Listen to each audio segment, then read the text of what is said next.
있습니까? 경고를 들었는데도 불구하고 그냥 뭐 이런 일이 있을까? 그러면서 사는 사람들에게는 그 경고에 나타난 대로 정말 어렵고 힘든 그런 일들을 경험하게 되는 것이죠.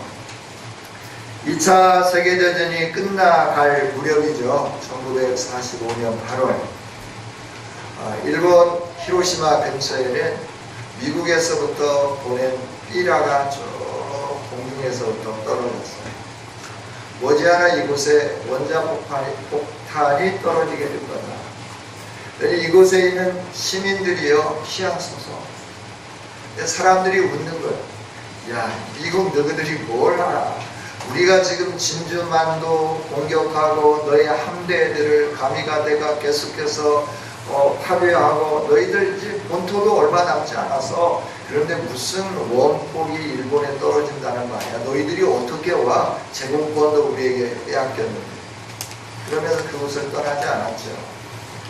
약속한 대로 원폭이 떨어졌어요. 이 29라고 하는 정말 그 당시에 기술력으로는 도저히 잡을 수 없는 그 높은 상공에 떠서 원폭을 한 방을 떨어뜨렸는데 히로시마에 정확하게 떨어졌죠.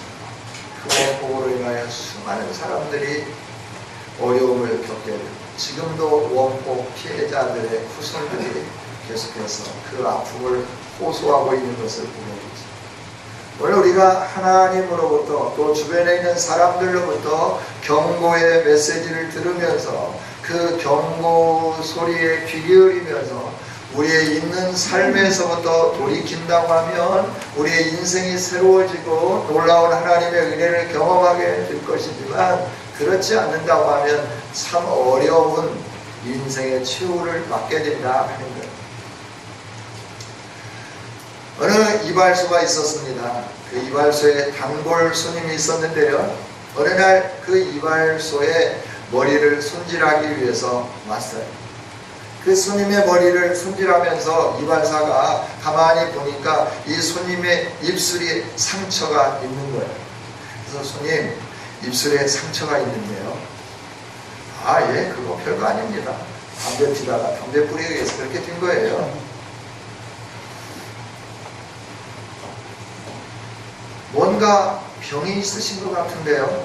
아니라니까요. 별일 아니에요. 아이고, 뭐 별일 아닌 걸 가지고 그렇게 크게 호들갑을 떠십니까? 손님은 자신있게 말을 하면서 더 이상 그 입술에 대해서 말하기를 원치 않았어요. 한 달 후에 다시 그 손님이 이발소에 머리를 손질하기 위해서 왔습니다. 의자에 앉자마자 가장 먼저 하는 말이에요. 오늘은 제 입술에 대해서 아무 말도 마십시오. 내가 입술을 좀 다쳤을 뿐인데 곧 나올 거예요. 그러니까 제발 아무 말도 하지 마세요. 그러니까 이발사는 걱정이 되었어요. 그래서 입술에 생기는 암이 어떤 것인지에 대해서 자기가 가지고 있었던 사진들을 준비해서 그에게 보여주었습니다. 그래도 그 손님은 자신감이 넘쳤어요. 나와는 아무 상관이 없는 일이라고 장담을 했어요. 그런데 다음 달에는 그 손님이 오지 않았어요. 그 다음 달에도 오지 않았어요. 이발사가 고개를 갸우뚱거렸는데 다른 손님을 통해서 그 사람이 얼마 전에 암으로 세상을 떠났다 하는 소리를 듣게 되었다. 조금만 할 때, 조금 이상이 있을 때 검진을 하고 대처를 세우고 그랬더라고 하면 생명을 더 연장받을 수 있었을 것인데 하는 안타까운 그런 이야기죠. 여러분, 우리가 세상에 살면서 우리는 참 묘한 고집이 하나 있어요. 그게 뭐냐 그러면 다른 사람의 말을 잘 안 듣는 거예요. 특히 하나님의 말씀을 잘 듣지 않는 거예요. 하나님이 아무리 말씀하셔도 그 말씀에 대해서 오히려 화를 내고 오히려 신경질을 내고 오히려 곁길로 나고 오히려 하나님의 말씀과는 동떨어진 행동을 할 때가 얼마나 많이 있었는가 하는 거예요. 그런데 하나님의 경고의 음성이 들려지는 때가 우리에게 참 축복된 시간이에요. 저와 여러분에게 복된 은혜의 시간이다 하는 거예요. 그 경고의 의미 사라지면, 경고의 의미 사라지면 더 이상 손 쓸 수 없게 된다 하는 거죠. 더 이상 우리에게 미래가 없다, 소망이 없다는 말입니다. 저와 여러분이 경고의 메시지가 들려질 때마다 마음에는 안 들지만, 경고의 메시지가 들려질 때마다 내게 기분이 나쁘지만 그럼에도 불구하고 경고에 귀 기울이며 경고의 말씀을 따라 순종하는 저와 여러분이 되기를 원합니다. 완악한 사람들은 이렇게 경고를 받을 때, 특히 죄에 대해서 경고를 받을 때 화를 내요. 그리고 받아들이지 않아요. 그걸 왜 저러는지 모르겠더라고. 이러면서 자꾸 우리가 생각을 하게 되는 것이죠. 여러분, 하나님이 지적하시는 우리의 완악함의 죄에 대한 경고, 이 경고를 받아들이지 않으면 비참한 종말에 이르게 됩니다. 그래서 경고가 있을 때마다 나의 잘못이 무엇인지 살피고 인정하고, 그러면서 하나님 앞에 더 겸손하게 무릎 꿇고 하나님의 얼굴을 구한다고 하면 하나님의 인자와 긍휼하심이 저와 여러분의 삶을 새롭게 만들어 주실 것이며 하나님의 영광으로 가득 채워지게 해 주실 줄 믿습니다. 오늘 우리가 함께 읽은 이 열왕기하 1장 9절부터 18절까지 있는 말씀은 열왕기상 22장부터 시작되는 아하시아 왕의 최후에 대해서 말씀을 해주십니다. 하나님은 열왕기상 12장부터 왕들의 패역한 모습에 대해서 하나님의 선지자들을 통하여 말씀을 해주시는 거예요. 돌아와야 산다. 하나님만이, 여호와만이 참 하나님이시다. 이걸 기억해라. 기억해라. 경고하고 말씀하고 이름에도 불구하고 열왕들은 선지자들을 통하여 주시는 하나님의 말씀을 귀담아 듣지 않았죠. 그로 인하여서 이스라엘이 분열된 왕국이 쇠퇴해 가고 결국에 어떻게 바벨론의 이방 나라의 포로가 되어져 가서 그 비참한 생을 살게 되는가 하는 부분을 성경은 계속해서 말씀을 해 주시는 거죠. 또 이스라엘이 시작된 이후에 가장 강력한 왕조가 있었다고 하면 오므리 왕조라고 말할 수 있어요.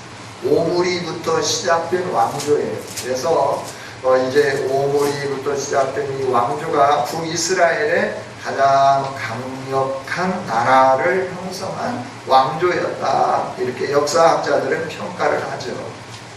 그런데 그 왕조가 쇠약해져 가는 거예요. 점점 쇠약해져 가는 거예요. 그 원인이 무엇이었는지를 하나님은 말씀을 통해서 하나하나 가르쳐 주는 거죠. 북이스라엘의 7번째 왕이었던 아합은 나라의 번영과 자신의 이기적인 이익을 위해서 종교적인 혼합 정책을 세웠어요. 그래서 이세벨을 아내로 맞아들이고 하나님도 섬기고 바알도 섬기고 아세라도 섬기고 이 일들을 행하게 되었다 하는 거죠. 종교적인 혼합 정책에 의하여 어느 정도 영토도 확장하게 되었어요. 왜냐하면 세상의 힘을 가지고 사람들이 할 수 있는 능력을 동원해서 나라도 확장하고 왕권도 강화시켜 나갔다 하는 거죠. 그러나 하나님은 열왕기상 22장 51절 이하에 있는 말씀부터 시작해서 그렇게 하나님의 경고를 멸시하고 하나님에 의하여 비가 오지 않고 비가 오고 하늘에서 불이 내리고 여호와만이 참 하나님을 나타내 보여주셨음에도 불구하고 하나님의 얼굴을 구하지 아니하고 계속해서 바알과 아세라만 쫓던 아합과 그가 잘못했던 모든 죄악으로 인하여 어떻게 처참하게 최후를 맞이하게 되었는지 그 왕후가 어떻게 처참하게 최후를 맞이하고 들깨들의 밥이 되었는지, 아방이 어떻게 처참하게 최후를 맞이했는지를 말씀해 주면서 하나님의 경고를 듣지 않는 최후가 어떤 것인지를 우리에게 보여주시는 거죠. 이 최후를 보았음에도 불구하고 이스라엘의 8번째 왕이 된 아합의 아들 아하시아는 하나님 앞에 바르게 서지 않았어요. 왕이 된 지 2년 만에 그가 병상에서 죽게 되는 것이죠. 그가 병상에서 죽게 되는 이 상황들을 열왕기하 1장을 시작하면서 하나님은 이렇게 말씀을 해요. 아합이 죽은 후에 모압이 이스라엘을 배반하였더라. 하나님의 경고를 무시하고 계속 악을 행한 그 땅 가운데 가장 먼저 일어나는 일이 뭐냐 그러면 배반하는 일들이 일어나더라 하는 거죠. 모압의 배반이 일어났다 하는 거예요. 그 다음에 일어난 일이 뭡니까? 2절에 보면 아하시아가 사마리아에 있는 그의 다락 난간에서 떨어져 병들었다라고 합니다. 난간에서 떨어졌습니다. 간단할 줄 알았습니다. 그런데 병이 점점 깊어져 가는 겁니다. 생명의 위독함을 느끼게 되는 겁니다. 이때 이가 해야 할 일은 하나님의 선지자를 불러서 하나님의 긍휼을 구하는 일이 마땅했던 일일 겁니다. 그런데 그는 어떻게 했느냐 그러면 바알세불에게로 사신들을 보내는 걸 보게 돼요. 내가 죽게 되겠느냐 일어나게 되겠느냐라고 하는 거예요. 혹시 여러분 어떤 어려움이 있을 때 하나님께 기도하기 전에 용하다고 하는 어떤 사람들을 찾아가고 계시지는 않습니까? 용하다고 하는 사람들은 다 피조물이에요. 전능하신 하나님께 무릎 꿇을 수 있는 저와 여러분이 되기를 원합니다. 이때 하나님은 아하시아가 보내는 사신들 앞에 엘리야를 보내는 거예요. 그리고 그들을 꾸중하는 거예요. 너희에게 하나님이 계시지 않느냐? 그런데 왜 하나님의 백성이 바알세불, 파리의 대왕이라고 불리는 바알세불에게 문제를 해결하기 위하여 달려가고 있느냐?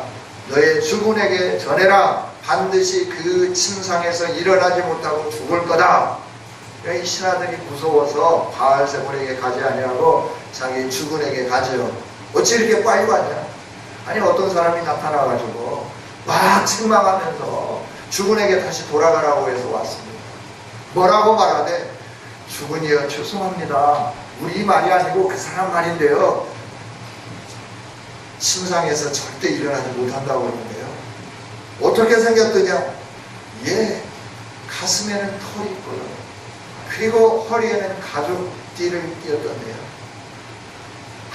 그 엘리야 우리 아버지 때부터 우리 나라를 못살게 굴고 힘들게 만들었던 그 엘리야 이게 죽지 않고 살아가지고 나한테까지 원수 노릇한다고 그러면서 이제 엘리야를 잡아오도록 군사를 보내는 겁니다. 50부장에게 명령을 하는 겁니다. 50명의 군사와 함께 엘리야가 머물고 있는 도성에 보내는 거예요. 엘리야가 머물러 있는 그 도단이라고 하는 산꼭대기에 군사를 보내는데 군사 보내가지고 50부장이 말하는 거예요. 어이 하나님의 사람 왕이 오래. 그러니까 엘리야가 50부장에게 대답하는 거예요. 야, 내가 하나님의 사람이라고 하면 네가 정말 비아냥거리고 말을 했든 진실로 말을 했든지 간에 내가 하나님의 사람이라고 하면 하늘에서 불이 내려와 너희들을 다 살라버릴 거야.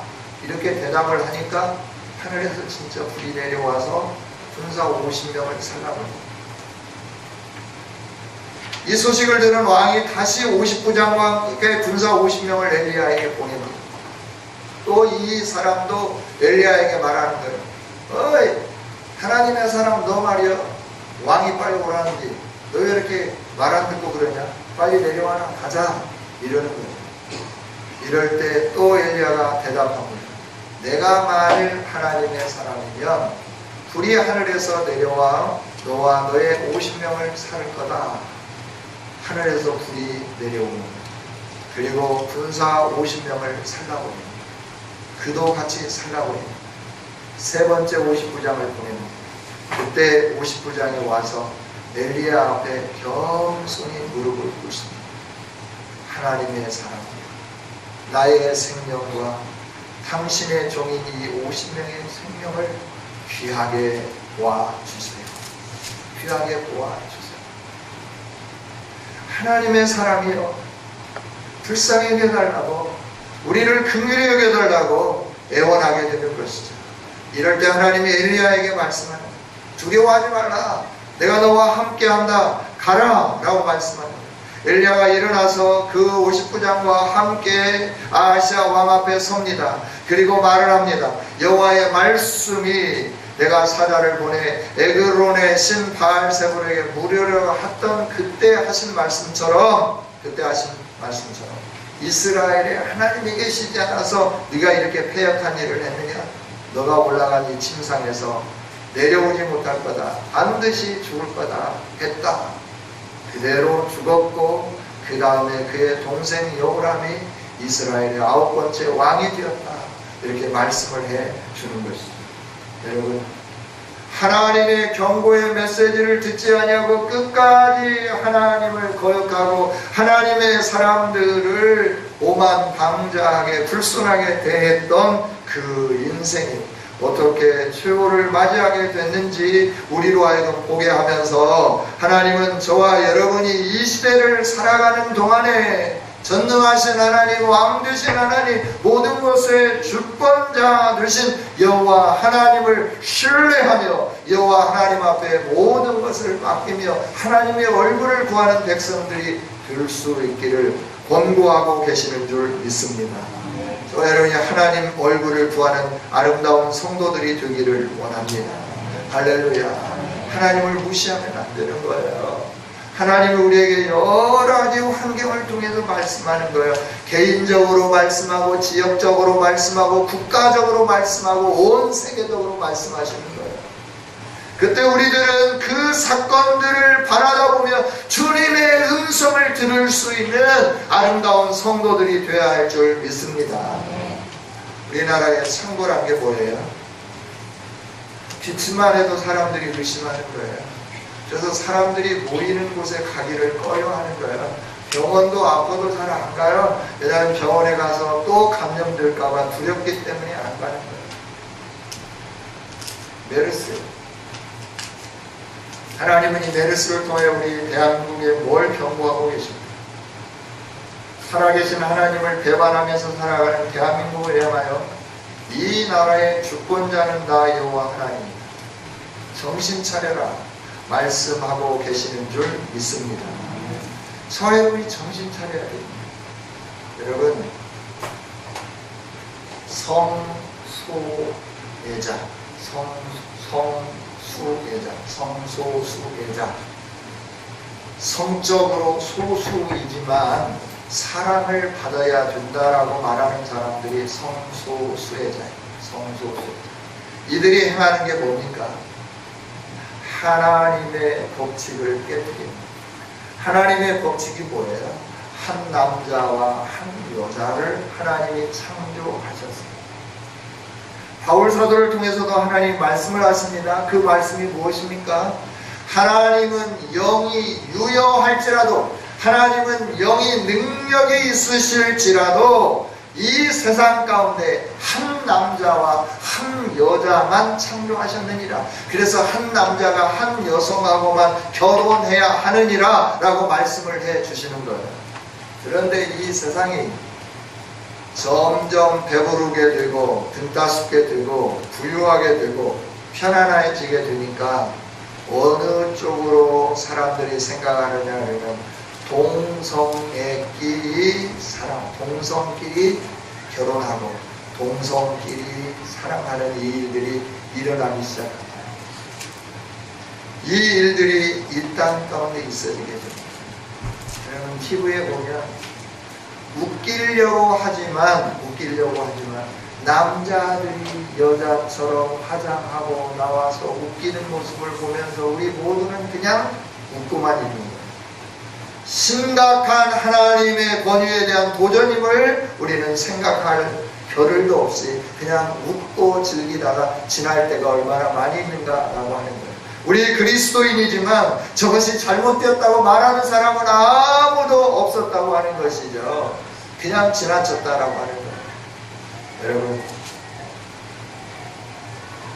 프랑스에서부터 시작된 이 동성애자들의 축제, 푸어 축제, 모레 6시 서울시청 앞 광장에서 그들이 페스티벌을 연다고 합니다. 그런데 그리스도인들이 뭐 하고 있습니까? 우리가 지금 뭘 하고 있느냐라고 하는 겁니다. 이 광경을 보고 그들이 팜프렛을 또 여러가지 홍보물을 돌리고 이런 과정에 우리는 그들은 그들인갑지 나만 신앙생활 잘하면 되지 이러면서 대수롭지 않게 지나치고 계시지는 않습니까? 이 환경을 바라다보고 하나님 앞에 엎드리고 하나님 앞에 기도하고 그것들이 잘못되었음을 외치고 선포하고 우리 자녀들에게 교육하고 가르치는 이 일들을 행해야 되지 않겠는가라고 합니다. 우리들이 침묵하고 있으니까 하나님께서 메르스라고 하는 것을 가지고 이 나라에 계속해서 말씀하고 계십니다. 물론 별것 아닙니다. 바이러스입니다. 감기 바이러스인데 사람에게 있는 바이러스가 아니라 동물에게 있는 바이러스입니다. 그래서 새를 통하여 오는 것은 AI, 조류독감. 새가 감기 걸려가지고 와서 팩팩팩 했는데 그 바이러스가 와서 우리가 먹어야 할 가축들에게 전염된 것이 AI예요. 조류독감이에요. 그래서 그것들 때문에 오리와 닭이 살처번지기 시작하는 거예요. 여기에서 오는 것들이 구제역이에요. 소와 돼지의 몸에 감정이 생기고 이상이 생기고 그걸 먹으면 우리가 사람이 해를 입게 됩니다. 뭐 삶아서 먹으면 괜찮다. 아니요. 문제가 있으니까 그것들을 폐기 처분하지 삶아서 먹어서 아무렇지 않을 것 같으면 막 잡아가지고 삶아가지고 나누는 이유가 아니에요. 그걸 왜 그 막대한 비용을 들어서 땅속에다 매몰하느냐라고 하는 거예요. 문제가 있으니까 매몰하는 거예요. 여러분 이런 모든 것들을 바라다보면서 우리는 때가 되니까 그런가 봐. 매일매일 오는 미세먼지의 그 심각함 살기가 좋아져서 지금 태어난 아이들은 100세 사는 거는 그냥 보통 100세고 재수 없으면 120년까지 사는 거고 좀 더 재수 없으면 150년까지 살게 되는 이 시대에 태어났지만 하나님은 그렇게 우리가 추측하고 생각하는 것만큼 수명을 연장시켜 주시지 않는다라고 합니다. 새로운 다크호스가 떠올랐어요. 호흡기 질환이에요. 여러분 미세먼지가 몸 안에 들어와가지고 폐혈증을 일으키면서 나중에 신부전증으로 돌아서 죽게 된다고 하는 사실을 의사들의 그 보고서를 보셨나요? 끔찍합니다. 무섭습니다. 두렵습니다. 그럼에도 불구하고 우리가 정신 차리고 하나님 앞에 서려고 하지 않는 거예요. 죄송합니다. 강단에서 이렇게 표현했어요. 니나노 닐리리야 닐리리야 니나노 노세 노세 젊어서 늙어지면 모노나니 놀기를 줘. 하나님 앞에 엎드리고 말씀 앞에 서기보다는 말씀 앞에 머무는 시간, 기도하는 시간은 점점 줄어가고 편안하고 또 여유롭게 나의 여가를 즐기고 리프트를 즐기기를 원하는 그 시간들은 점점 늘려가는 시대예요. 하나님이 원하시는 그 아름다운 삶 앞에 경제적으로 먼저 헌신하면서 하나님이 나의 주인이라고 고백해야 할 이 부분에서 가장 먼저 하나님 앞에 드려야 할 것들을 삭감하기 시작합니다. 선교하는 일에 열정을 내쏟아야 되는데 선교는 나중에 해도 된다라고 하면서 자꾸 선교를 줄이기를 원하는 이런 자세 하나님이 기뻐하십니다. 하나님이 이런 교회를 계속 존속하도록 묵인하고 놓아주시기를 원하실까요? 물론 하나님은 사랑이십니다. 우리는 늘 하나님은 사랑이라고 하는 이 말에 굉장히 은혜를 받습니다. 그리고 항상 우리가 고백하는 말은 하나님은 사랑이야. God is love. loves you. 그 하나님의 사랑으로 당신을 사랑합니다. God loves you. God is love. 이러면서 하나님은 사랑이라고, 하나님은 나를 사랑한다고, 그래서 절대 망하지 않는다고 우리가 외치고 우리 마음속에 계속 주문을 외워봅니다. 하나님 말씀하시죠. 내가 너에게 경고할 거야. 내 말을 듣지 아니하면 나는 사랑이지만 내가 사랑이기 때문에 너에게 엄중한 심판을 이루게 한다라고 말씀합니다. 여러분, 저와 여러분이 깨어야 할 때인 줄, 저와 여러분이 교만하면 안 되는 거예요. 하나님이 어디 계시느냐? 네가 하나님의 사람이라고 하면 왜 왕이 부르는데 못 오냐? 네가 하나님의 사람이 아니니까 그러잖아. 왜 산꼭대기에 있어? 내려와 왕이 오라고 하잖아. 왜 너가 거기 있냐라고 조롱했던 59장과 50명의 군사들은 하늘에서부터 불이 내려와 다 살라고. 여러분, 저와 여러분이 늘 우리 주변에 일어나는 상황, 환경 하나하나를 바라다 보면서 주님의 말씀 앞에 서는 복된 성도들이 되기를 원합니다. 하나님은 우리에게 경고하시는 메시지가 무엇인지를 들었으면 좋겠습니다. 하나님이 계속해서 우리로 하여금 어떻게 살기를 원하시는지를 우리가 들었으면 좋겠다라고 합니다.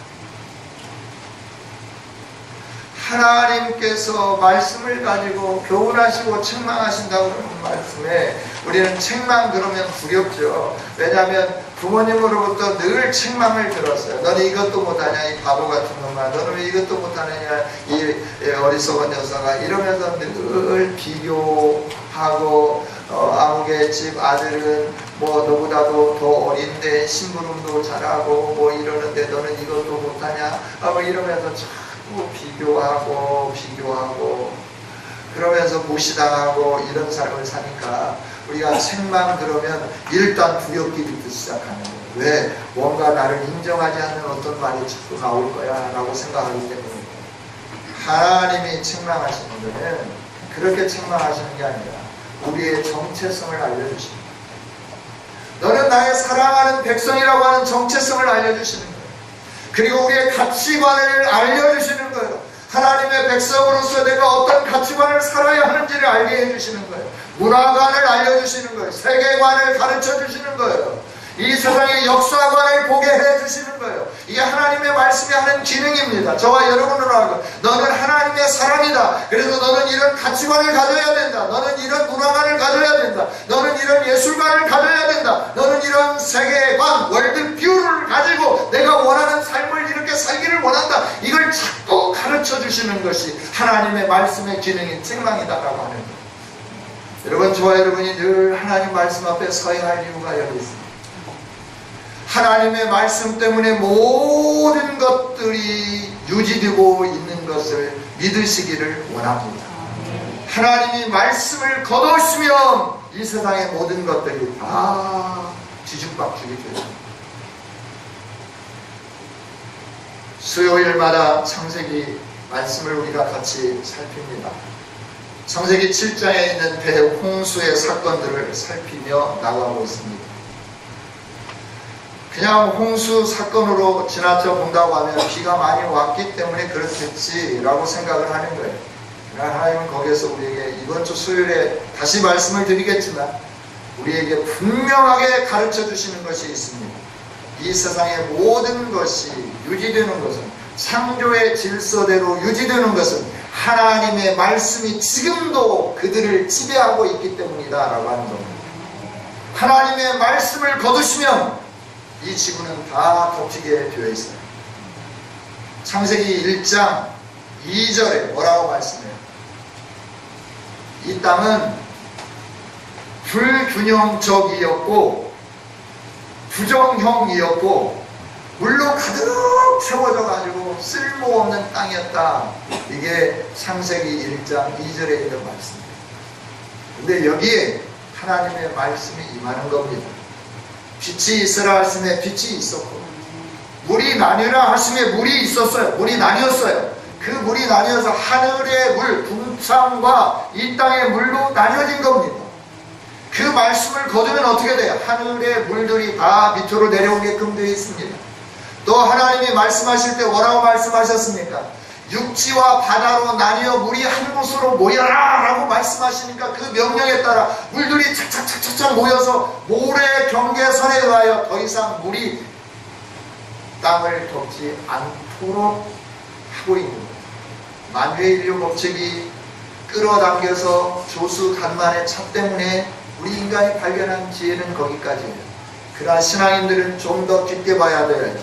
하나님의 말씀이 존재하고 있기 때문에 이 육지가 그대로 경계선을 유지하면서 존속하고 있는 거예요. 할렐루야. 그래서 말씀이 중요해요. 여러분, 그래서 말씀을 따라 살아야 되는 거예요.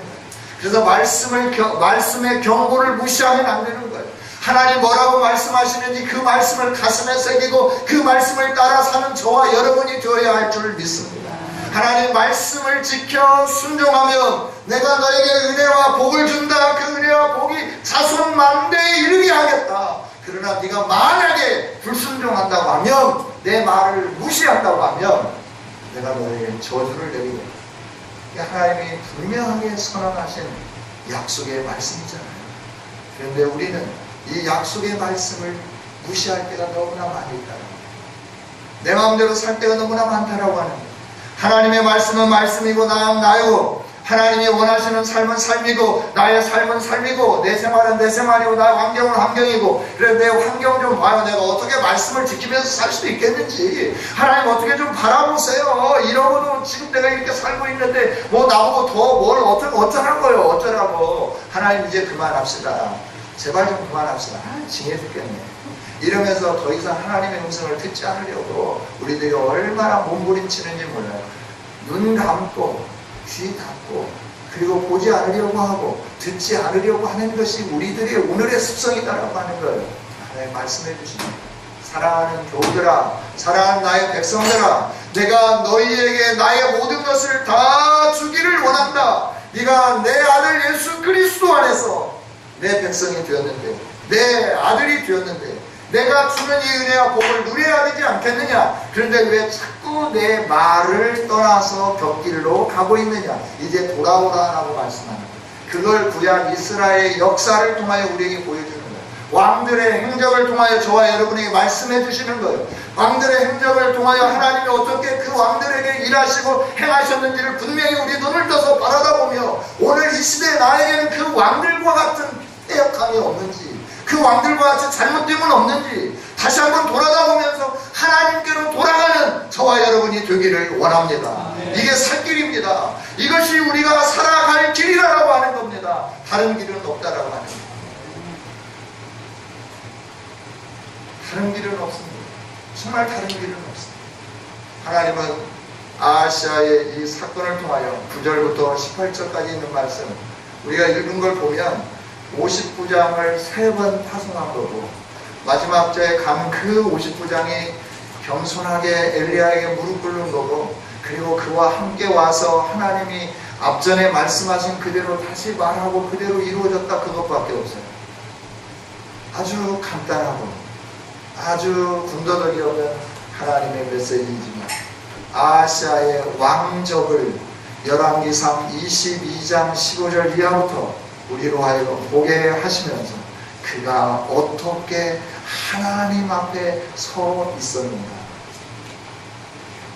어떻게 하나님의 말씀을 무시하면서 살았는가, 그로 인하여 하나님께서 그에게 보여준 징조가 무엇인가, 모압의 배반과 함께 난간에 떨어짐과 함께 그로 인하여 병들므로 인하여 병이 호전되지 않는 이런 사건들을 통하여 그가 하나님을 찾을 수 있는 기회를 주셨지만, 또 그가 하나님을 찾지 않고 곁길로 갈 때 하나님의 사람을 통하여 여호와 하나님이 존재하신다, 네가 나에게로 나오라 분명하게 말씀을 해주셨지만, 그런 하나님께로 가지 아니하고 끝까지 자기 길로 갈모로 말미암아 그가 어떤 최후를 맞이하게 됐는지를 우리로 하여금 보게 하면서, 이 시대에 살아가는 성도들이, 저와 여러분이 하나님의 음성 앞에 어떤 반응을 보이고 있는가 깊이 묵상하고 살피기를 원하신다 하는 거예요. 여러분, 하나님 말씀이 우리를 살립니다. 하나님의 말씀이 저와 여러분을 새롭게 합니다. 그 하나님의 말씀에 귀 기울이는 저와 여러분이 되기를 원합니다. 하나님이 말씀하시면 내 육신의 생명이 죽어도 그걸 지켜 행하는 거예요. 그래야 살아나는 겁니다. 내가 굶어서 배가 꼬부라지고 그러더라도 하나님 말씀하면 그대로 지키는 겁니다. 그러면 그 말씀대로 약속대로 이루어지는 놀라운 일들이 나타나게 되는 줄 믿습니다. 우리는 하나님의 말씀을 거절하고 내 마음대로 살면서 아빠 나 이뻐 하는 자녀들과 마찬가지예요. 자녀들이 집안대로 살아. 그러면서 나 예쁘지, 나 예쁘지, 나 이거 필요해, 나 이거 좀 줘. 그러면 뭐라고 말해요? 이쁘기는 뭐라고 해요? 이거죠. 우리가 말씀을 순종하면 하나님, 독생자를 아낌없이 주신 내 여호와 하나님께서, 우리 여호와 하나님께서 저와 여러분의 인생을 새롭게 하시며 온전케 하시며 복 주시며 하나님의 놀라운 능력과 영광을 바라볼 수 있도록 역사해 주실 줄 믿습니다. 우리의 모든 것을 새롭게 바꿔주시는 하나님 말씀 앞에 겸손하십시오. 어리석은 반항을 이제 그만두십시다. 잃어버린 기회를 다시 우리에게 찾을 수 있도록 은혜를 주신 하나님 앞에 무릎 꿇으면서 하나님의 얼굴을 구하고 또 구하여서 우리의 인생이 새로워지고 하나님이 주시는 복을 풍성하게 누리고 이 땅 가운데 창궐해지는 모든 질병들, 상황들을 바라다 보면서 우리가 회개하며 나가는 이 일들이 있었으면 좋겠다. 기도하겠습니다. 하나님, 우리의 죽음을 생명으로 바꾸기를 원하시고 우리로 하여금 하나님 앞에 겸손하기를 원하시는 여호와 하나님, 그동안 잃어버린 기회, 그로 인하여 우리가 겪었던 많은 상황들을 되돌아보면서 이제 하나님이 다시 준 기회를 잃지 않도록 말씀을 붙잡는 우리 모두가 되게 하여 주시옵소서. 하나님, 우리가 어찌 이리 교만한지요, 어찌 그리 하나님 앞에서 패역한지요.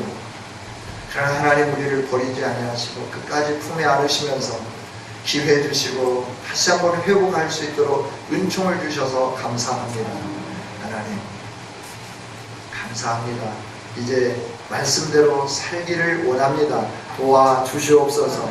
지혜와 총명으로 충만하게 채워주셔서 하나님의 말씀을 깨닫게 하시고 그 말씀대로 지켜 행하는 능력으로 충만하게 채워주심으로 우리 모두가 하나님께 순종하여 하늘문이 열려지는 복을 누리게 하여 주옵소서. 불병거와 불수레로 우리를 둘러 진쳐주시는 하나님의 보호하심을 경험하게 하여 주시옵소서. 터진 웅덩이가 막아지게 하여 주시고 구멍난 전대가 다시 메꿔지게 하여 주시고 하늘로부터 임하는 신령한 복과 땅에 기름진 원천의 복이 계속해서 우리에게 주어지는 역사를 경험하는 복 있는 우리 성은교회 모든 교우들이 될 수 있도록 은총을 내려 주옵소서. 예수님 이름으로 기도하옵나이다.